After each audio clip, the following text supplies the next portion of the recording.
오늘은 여호수아 23장 10절 말씀, 레위기 26장 7절, 8절, 9절 말씀을 통해서 강하고 담대하라 라는 그 주제로 말씀을 보겠습니다.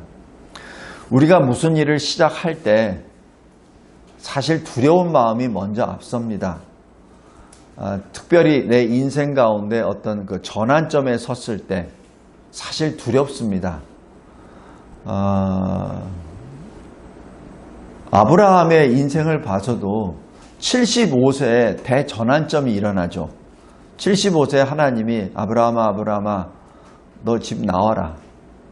가출입니다. 아비 친척 집에서 나오라.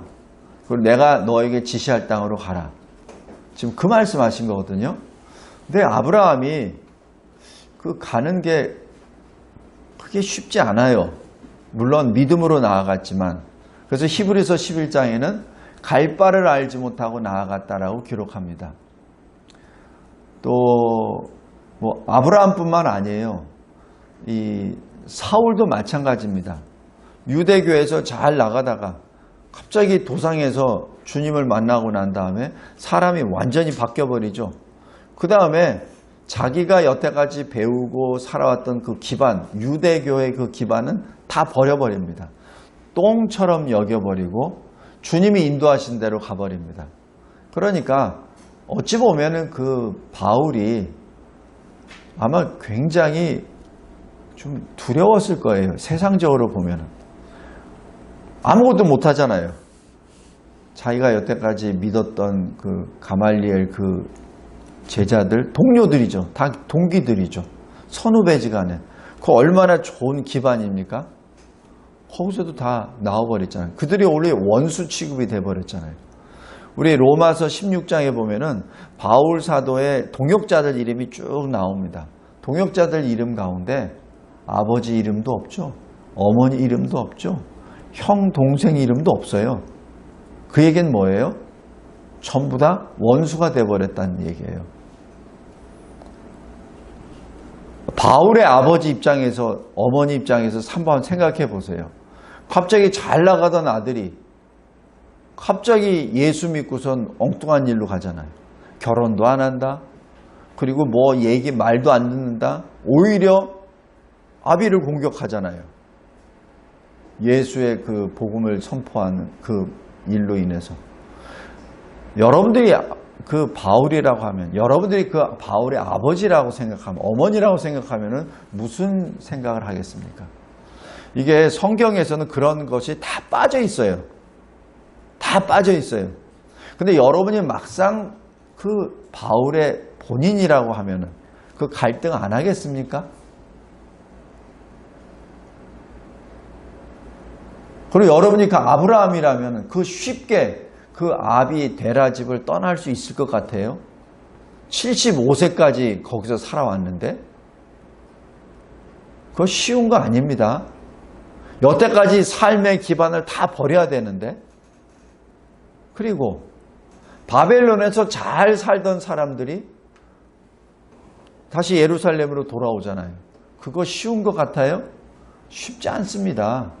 바벨론에서 태어나서 바벨론 언어를 하고 바벨론의 문화에 젖고 거기서 생활터전이 다 잡혔는데, 근데 거기 갑자기 예루살렘에 다 무너진 곳에 가라? 물론 하나님이 약속해 주셨다는 것은 믿음으로 봤지만 가는 거 그거 쉬운 일 아닙니다. 오늘 여기 여호수아도 마찬가지예요. 하나님이 모세가 죽은 다음에 여호수아를 부르세요. 부르셔서 요단을 건너라. 그리고 내가 모세에게 전했던 것처럼 약속의 땅을 네가 다 밟아라. 그리고 다 취하라. 물론 하나님이 언약하셨고 하나님이 신실하시기 때문에 다 행하신 걸 알아요. 아는데 그게 과연 쉬울까? 쉽지 않죠. 그래서 여호수아 1장 한번 보세요. 여호수아 1장. 결코 쉬운 거 아닙니다. 여호수아 1장에 쭉 보면은 봐라, 건너가라. 가라. 밟는 곳은 내가 다 너에게 주었다. 여호수아 1장 2절 3절입니다. 그리고 4절에서는 영토 다 너희들의 영토가 될 거야. 이라고 약속까지 다 해주세요.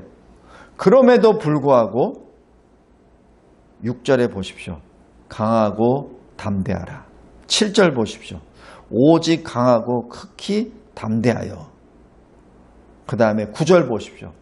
아주 강하게 내가 너에게 명령한 것이 아니냐. 지금 이게 지금 네 생각이 아니야. 내가 명령한 거야. 강하고 담대하라. 두려워하지 말며 놀라지 말라. 이게 왜 하나님께서는 계속 여호수아에게 이런 말씀을 주시죠? 왜? 여호수아가 두려워하니까.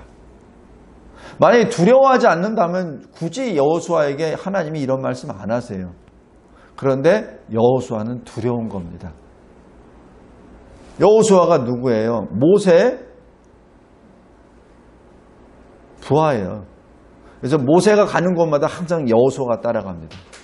특별히 이 광야 행진할 때 항상 그림자처럼 모세 옆에 따라갔습니다. 그 얘기는 뭐예요? 모세가 만난 하나님의 음성을 여호수아도 들었고, 모세가 40일 동안 시내산에서 금식하며 하나님과 독대하고 말씀을 받을 때 여호수아는 어디 있었습니까? 이스라엘 사람들과 같이 안 있었어요.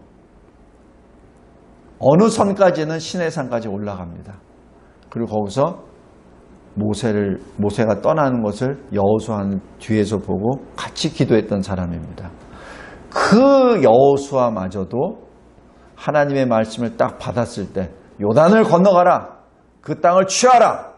그 땅을 통하여 내가 나라를 세우리라 할 그 말씀을 들었을 때 아멘 감사합니다라고 가기보다는 두려웠다라는 것이 여기 심정입니다. 사도 바울은 어떻고요? 사도 바울이 우리가 보면은 사도 바울은 가는 곳마다 교회를 세우고 돌에 맞았든지 뭐 죽을 고비를 넘겼든지 담대하게 복음을 선포했으니까 바울은 두려워한 것이 없었을 거다라고 생각하겠죠. 그러나 18장 보십시오. 고린도에 들어가서 열심히 복음을 전했습니다. 많은 사람들이 돌아왔어요. 그러면은 바울의 마음이 어쩌겠습니까? 막 붕붕 떴겠죠. 얼개에 힘이 들어가고. 그런데 이상하게 18장 9절에 주님이 밤의 환상 중에 바울에게 말씀하십니다. 첫 성이 두려워하지 말라. 침묵하지 말고 말하라라고 말씀합니다. 왜? 바울이 두려워한 거죠. 왜냐하면 고린도 지역에는 돈 많은 사람들, 힘 있는 사람들이 널려 있거든요. 비록 자기가 지금 여기서 이 복음을 전함으로 제자들이 양육되었지만 언제 이 제자들이 어떻게 될지는 장담 못하는 겁니다. 근데 주님이 힘을 주세요. 두려워하지 마. 내가 너와 함께 있을 거야. 두려워하지 마. 이런 말씀을 합니다. 그래서 그 고린도에 1년 8개월, 1년 6개월 동안 있으면서 거기서 고린도 교회를 세웁니다. 성도 여러분, 오늘 여호수아 23장의 10절에 보면은 그 말씀의 연장선입니다. 여호수아에게 하나님께서 말씀하십니다. 너희 중 한 사람이 1000명을 감당해서 1000명을 내쫓을 거야. 지금 너희가 요단을 건너서 약속의 땅을 차지할 때 이미 약속의 땅 가나안 땅에 머물고 있는 이방인들 1000명을 너희들 한 명이 쫓아낼 거야. 일당 1000이라는 얘기죠. 일당 1000. 한 사람이 1000명을 내보낼 거야. 그리고 9절 보십시오. 오늘까지 너희에게 맞선 자가 하나도 없었어. 그게 증거야. 왜냐하면 10절에 내가 너희를 위하여 싸우기 때문에 그래. 지금 딱 아주 간명합니다. 하나님의 말씀은 분명해요. 내가 너희를 위하여 싸울 거야. 그러니까 너희를 대적하는 사람은 없어. 라고 분명하게 말씀합니다. 그러면서 11절 그러므로 너는 스스로 조심하라. 그리고 너희 하나님 여호와를 사랑하라.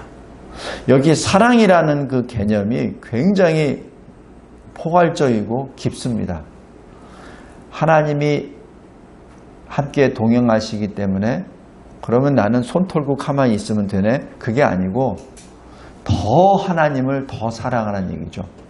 그 얘기는 더 하나님 말씀에 순종하라는 얘기고 더 하나님과 하나가 되고 더 하나님의 마음이 어디에 있는지 알고 그래서 하나님의 나라를 이 약속의 땅에 세우는 그 일에 온 힘을 다하라는 얘기입니다. 우리 마태복음 6장 한번 보세요. 마태복음 6장. 예수의 제자들이 예수님이 항상 무슨 일을 하든지 기도하시니까 그리고 그 기도로 인하여 일을 다 하시니까 예수님께 이렇게 부탁합니다. 주님, 예수님처럼 기도하고 싶어요. 주님처럼 기도하고 싶은데 어떻게 기도해야 됩니까? 라고 했을 때 우리 항상 외우고 있는 주기도문을 가르쳐 주세요. 그것이 9절입니다. 잘 보세요. 그러므로 너희는 이렇게 기도하라. 하늘에 계신 우리 아버지여 이름이 거룩히 여김을 받으시오며. 이게 뭐예요? 하나님을 부르짖습니다. 하나님이 어떤 분이신가를 불러요. 근데 그 하나님 어떤 분? 우리 아버지. 우리 아버지. 그러니까 그 하나님의 거룩을 먼저 선포합니다. 거룩하신 하나님. 그 다음에 첫성 10절입니다. 나라가 임하시오며. 여기서 나라가 뭐죠? 누구 나라죠? 하나님의 나라. 하나님의 나라가 이 땅에 임하소서라는 기도입니다. 이게 무슨 말이에요? 하나님 아버지께서는 저 하늘나라에 계시잖아요. 그런데 그 나라가 이 세상에 임하시오며라는 것은 무엇을 말하죠? 우리 마태복음 4장 잘 보세요. 4장 17절. 예수께서 처음으로 세례를 받으시고 난 다음 첫성으로 세상을 향하여 선포하십니다. 회개하라. 천국이 가까이 왔느니라. 그죠? 근데 예수님이 기도하실 때 하나님이 어떤 분이라는 것을 선포하고 난 다음에 제일 먼저 한 것 1번 나라가 임하시옵소서. 그죠? 그 나라가 도대체 누구 나라입니까? 그런데 예수님이 첫성으로 천국이 가까이 왔다라고 지금 선포하셨죠. 그럼 그 천국이 무엇이죠? 지금 주기도문에 나오는 그 나라입니다. 근데 그 천국이 가까이 왔다는 얘기는 무엇을 말하죠? 전에 제가 말씀드렸죠. 나라가 되기 위해서는 세 가지가 있어야 된다고 보통 우리가 알고 있습니다. 첫 번째 뭐예요? 왕, 주권이 있어야 되죠. 그다음 두 번째는 땅, 영토가 있어야 되죠. 셋째는 나라를 구성할 수 있는 백성이 있어야 되죠. 그죠? 그런데 여기서 예수님이 천국이 가까이 왔다는 얘기는 뭡니까? 영토가 왔다는 얘기가 아니라 바로 하나님의 나라의 왕이 왔다는 얘기입니다. 바로 주님이 오셨다는 얘기죠. 여기서 주기도문에 나라가 임하시오며 라고 얘기하는 것은 하나님의 나라가 이 땅에 오셔서 이 땅에서도 하늘에서와 같이 이루어지기를 바랍니다라고 고백하죠. 천국에 있는 하나님의 나라처럼 이 땅에서도 하나님의 나라가 세워지기를 원합니다라는 기도문입니다. 그게 뭡니까? 그리스도께서 왕이 되시는 나라를 세우라는 얘기죠. 그리스도가 머리가 되시는 나라를 세우라는 얘기죠. 그리스도가 머리가 되시는 나라가 뭐죠? 교회입니다. 성도 여러분,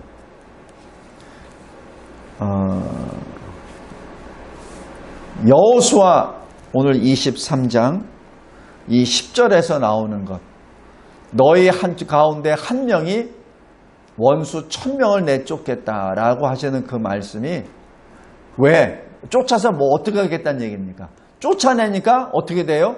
그 땅이 하나님의 땅이 되는 거죠.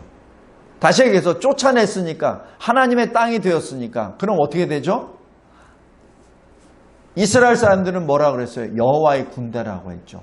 여호와의 군대, 여호와의 군사들이 여호와의 백성들이 되는 거죠. 그러니까 어떻게 됩니까? 하나님 나라가 거기 세워지는 거죠. 왕이 하나님이 주님이 계시니까 왕, 땅 그리고 백성이 됐으니까 하나님 나라가 임했죠. 그래서 이곳에서 약속의 땅에 하나님의 나라를 하늘에서와 같이 여기서 세우라는 명령입니다. 그냥 단순히 영토를 확장해라, 언약의 땅이니까 그 땅을 점령하라 라는 그 개념이 아니에요. 그냥 땅만 확보하라는 개념이 아니라 거기에 하나님의 나라를 세우라는 명령입니다. 이 신약시대는 뭐죠? 예수 그리스도 복음을 선포함으로 하나님의 백성들을 불러 모아 머리가 예수 그리스도이신 교회를 세우라는 얘기죠. 이 신약시대의 하나님 나라가 바로 교회입니다. 여기 설교 요약 보시면서 다시 설명 들어가겠습니다. 바로 이러한 언약은 너희들 가운데 한 명이 1000명을 내쫓는다는 그 약속 언약은 하나님이 주신 것이죠. 그리고 하나님이 이루어 가십니다. 어떻게? 주님이 말씀하시잖아요. 내가 너희를 위하여 싸우리라 라고 말씀하십니다. 하나님의 나라는, 교회는 하나님이 세우신 것이죠. 그래서 하나님의 백성인 우리는 어떻게 해야 됩니까? 그 말씀을 받고 그 말씀대로 순종함으로 머리 대신 주님을 중심으로 토대로 교회를 세우는 일입니다. 설교야 큰 1번에 작은 2번 보십시오. 언약의 목적은 하나님의 언약 백성을 모아서 하나님의 말씀, 즉 사도들과 선지자들의 터 위에 그리고 성령 안에서 하나님이 거하실 처소가 되기 위하여 그리스도 예수 안에서 함께 지어져가는 교회를 세우는 것입니다. 그래서 주님이 나라가 임하옵시며 라고 가장 먼저 말씀합니다. 거룩하신 하나님을 선포하고 가장 먼저 나라가 임하옵시며의 그 뜻이 하늘에서 이루어진 것 같이 땅에서도 하나님의 나라가 이루어지기를 원하는 것이 하나님의 언약의 근본 목적입니다. 두 번째, 그런데 하나님께서는 우리에게 그 땅을 취하라 라고 말씀합니다. 싸워서 이겨라 라고 말씀하죠. 그 땅을 밟아서 가지란 얘기죠. 그 얘기는 뭡니까? 이 세상의 삶이 영적 전쟁이라는 것을 의미합니다.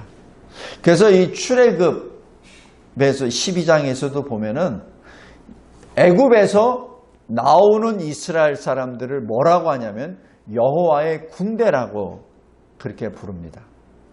여호와의 군대, 여호와의 군사, 여호와의 전사라고 부릅니다. 에베소서 6장 12절에 우리의 씨름은, 우리의 전쟁은 혈과 육을 상대하는 것이 아니요 통치자들과 권세들과 이 어둠의 세상 주관자들과 하늘에 있는 악의 영들을 상대하는 것이니라 라고 그 전쟁의 대상을 분명하게 설명해 주십니다. 그래서 에베소서 6장에 너희들이 준비할 것은 하나님의 전신갑주를 취하라, 입으라 라는 말씀입니다. 먼저 구원의 투구를 쓰고요. 의의 흉배를 입고 진리의 허리띠를 메고 평안의 복음의 신을 신고 믿음의 방패를 들고 성령의 검, 말씀을 가지고 나아가되 성령 안에서 기도하며 싸우라는 그 말씀이 에베소서 6장입니다. 그랬을 때 하나님께서 그 나라를, 하나님의 나라를 이 땅에 세워주신다고 하셨습니다. 그런데 하나님께서 주신 말씀, 우리 출애굽 22장, 23장 보십시오. 출애굽 23장.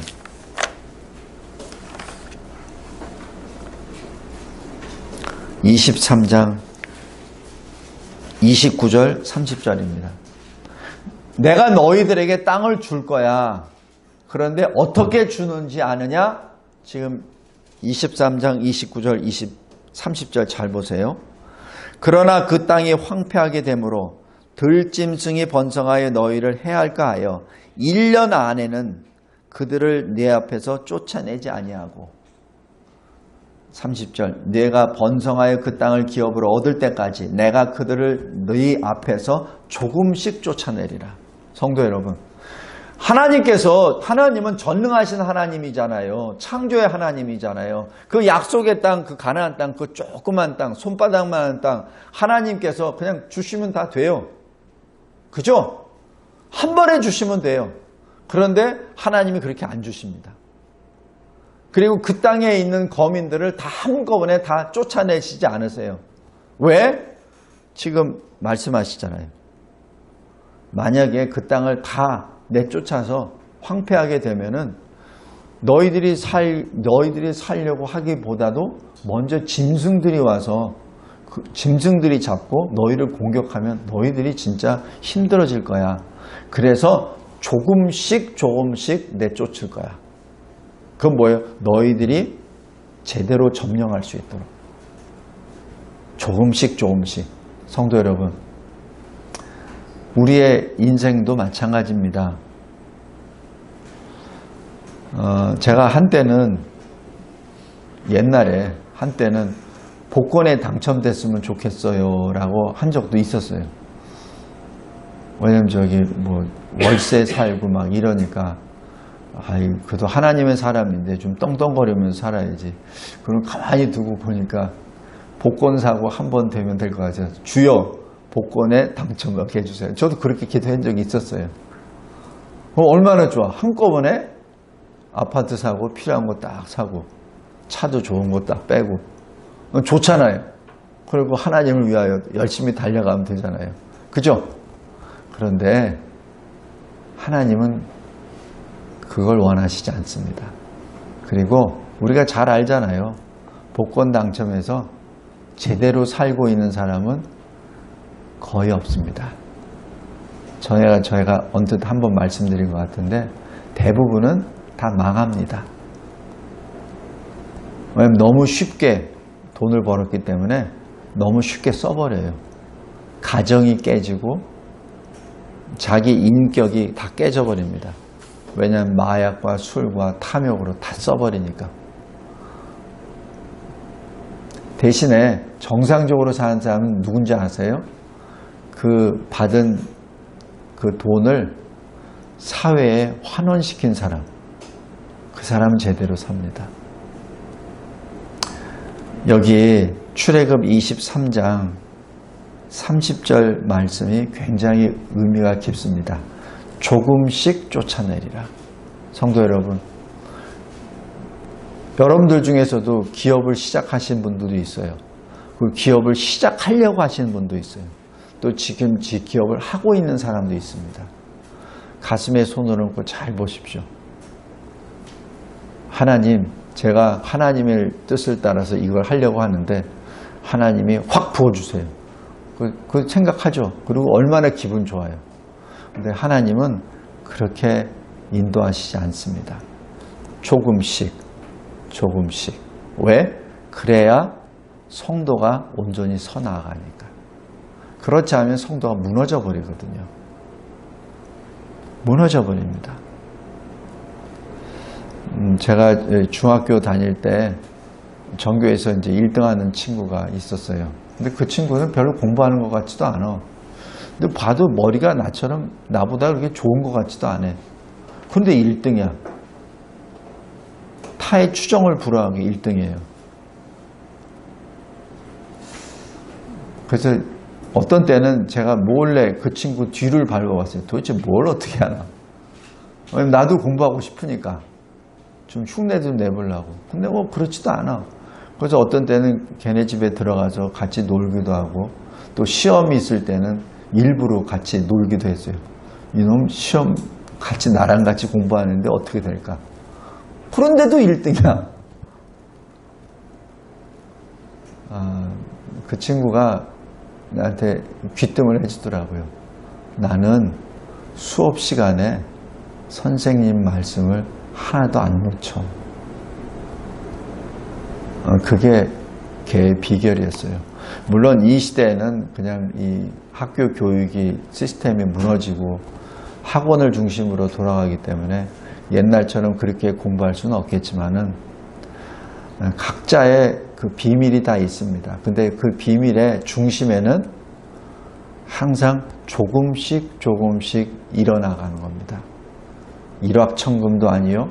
내가 갑자기 어떻게 점프했어야 되는 것도 아닙니다. 왜? 그것이 이 세상의 법칙이에요. 그리고 영계의 법칙도 마찬가지입니다. 하나님이 말씀하십니다. 그들을 너희 앞에서 조금씩 쫓아내리라.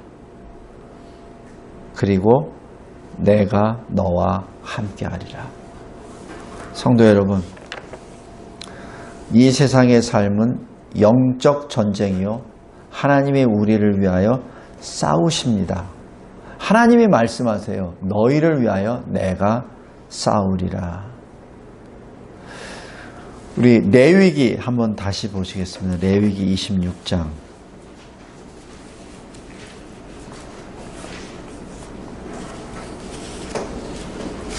레위기 26장 7절, 8절 보세요. 너희의 원수들을 쫓으리니 누가? 하나님이. 그들이 너희 앞에서 칼에 엎드러질 것이라. 칼에 엎드러진다는 얘기는 누구 칼이에요? 너희들의 칼에. 그러니까 너희들이 싸울 텐데 너희들의 칼에 쓰러질 거야. 8절에 그런데 너희 5명이 100명을 쫓고 너희 100명이 만을 쫓을 거야. 1대 100이죠. 1당 100입니다. 그런데 9절에 보세요. 왜 그런지 아세요? 내가 너희를 돌보아 너희를 번성하게 하고 너희를 창대하게 할 것이며 내가 너희와 함께한 내 언약을 이행하리라 라고 말씀합니다. 하나님이 행하신다는 얘기예요. 그 결과 어떻게 되죠? 12절 나는 너희 중에 행하여 너희의 하나님이 되고 너희는 내 백성이 될 것이니라. 이게 뭡니까? 하나님이 왕이 되고 지금 여기에 있는 이스라엘 백성들이 백성이 되니까 그리고 땅이 나왔잖아요. 그럼 뭐예요? 그게 하나님 나라지. 그죠? 하나님 나라를 세우시겠다는 그 뜻입니다. 그런데 하나님이 이스라엘 백성들에게 모세를 통하여 말씀하십니다. 14절 보십시오. 그러나 너희가 내게 청종하지 아니하여 이 모든 명령을 준행하지 아니하며 내 규례를 멸시하며 마음에 내 법도를 싫어하여 내 모든 계명을 준행하지 아니하며 내 언약을 배반할진대. 16절 내가 이같이 너희에게 행하리니. 지금 하나님이 이스라엘을 향하여 행하신 게 뭐죠? 원수들을 그 땅에 있는 거민들 다 내쫓는 거예요. 근데 그 내쫓는 것이 계속 이루어지는 듯 하다가 하나님의 백성들이 하나님의 말씀을 안 들어. 말씀의 청종을 안 해. 그럴 땐 어떻게 해요? 하나님이 그 진노의 칼을 원수들을 향하여 드는 것이 아니라 이스라엘을 향하여 드십니다. 그것이 여기 16절입니다. 곧 내가 너희에게 놀라운 재앙을 내려 폐병과 열병으로 눈이 어둡고 생명이 쇠약하게 할 것이요. 이게 질병이죠. 너희의 파종한 것은 헛되리니. 너희들이 암만 씨를 뿌려고 곡식을 내려고 해봐. 헛될 거야. 너희들이 무슨 사업을 해? 잘 되는 것 같다가 다 헛된 것이 돼버려. 너희의 대적이 그것을 먹을 것임이라. 17절에 내가 너희를 치리니 너희가 너희의 대적에게 패할 것이요. 지금 승리한 것은 왜 승리한 거예요? 하나님이 싸우시니까 이긴 거예요. 그런데 하나님이 그 칼을 원수들을 향하여 드는 것이 아니라 이스라엘을 향하여 드시니까 어떻게 되죠? 이스라엘이 패할 것이요. 너희를 미워하는 자가 너희를 다스릴 것이며 너희는 쫓는 자가 없어도 도망하리라. 그죠? 18절 또 만일 너희가 그렇게까지 되어도 내게 청종하지 아니하면 너희의 죄로 말미암아 내가 너희를 7배나 더 징벌하리라. 19절 보십시오. 내가 너희의 세력으로 말미암은 교만을 꺾고 너희의 하늘을 철과 같게 하며 너희 땅을 놋과 같게 하리니. 그러니까 하늘이 철과 같고 땅이 놋과 같이 되면 어떻게 됩니까? 곡식이 안 나오죠. 나올 수가 없죠. 그러니까 20절 너희의 수고가 헛될지라 땅은 그 산물을 내지 아니하고 땅의 나무는 그 열매를 맺지 아니하리라. 굉장히 두려운 말씀입니다. 성도 여러분, 하나님이 우리를 위하여 싸우십니다. 언제? 우리가 말씀에 순종했을 때. 하늘의 지혜를 언제 주시냐고요? 말씀에 순종했을 때. 다니엘이 어떻게 하나님의 지혜를 받았죠? 마음을 뜻을 정하고 자기를 더럽히지 않고 하나님의 말씀을 나아갔을 때 하나님이 지혜를 주시죠. 그죠? 다니엘이 왜 노예인데 총리가 됐습니까? 왜 나라는 망했는데 다니엘은 그 제국을 다스리는 총리가 되었습니까? 왜? 하나님 말씀에 순종했으니까. 그러니까 하나님의 지혜를 주시죠. 그러니까 제국의 왕들이 다니엘 앞에 무릎을 꿇고 다스려 달라고 간청을 하잖아요. 말씀을 맺겠습니다. 우리 하나님은 전능하신 하나님이십니다. 그리고 우리를 우리보다 더 잘하시는 하나님이세요. 하나님이 우리에게 명령하십니다. 나라가 임하옵시며. 다시 얘기해서 이 하늘에 있는 하나님의 나라를처럼 이 땅에서 하나님의 나라를 세우라. 그리스도 이름으로 세우라. 내가 너와 함께하리라. 너의 한 명이 1000명을 내쫓고 너의 2명이 10,000명을 내쫓을 것이라 라고 그렇게 약속을 해 주십니다. 항상 하나님께서 말씀하십니다. 내 말에 순종하라. 그러면 내가 너희를 위하여 싸우리라. 두려워하지 말라. 강하고 담대하라. 이를 통해서 다니엘이 포로지만 바벨론, 메데, 바사 제국을 세계 제국을 지나면서 여전히 그 나라를 통치하는 총리의 자리에 있다는 것을 결코 잊지 말기 바랍니다. 사도 바울이 고린도 지역에 그 쟁쟁했던 사람들 앞에 복음을 전하며 그곳에서 고린도 교회를 세우시는 그 역사가 바로 신약의 이 세상에 이 땅에 하나님 나라를 세우시는 교회를 세우시는 좋은 본이 됩니다.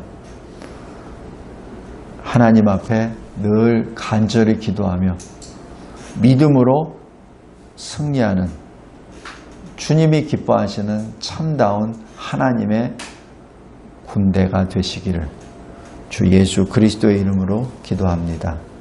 감사하고 감사합니다. 강하고 담대하라.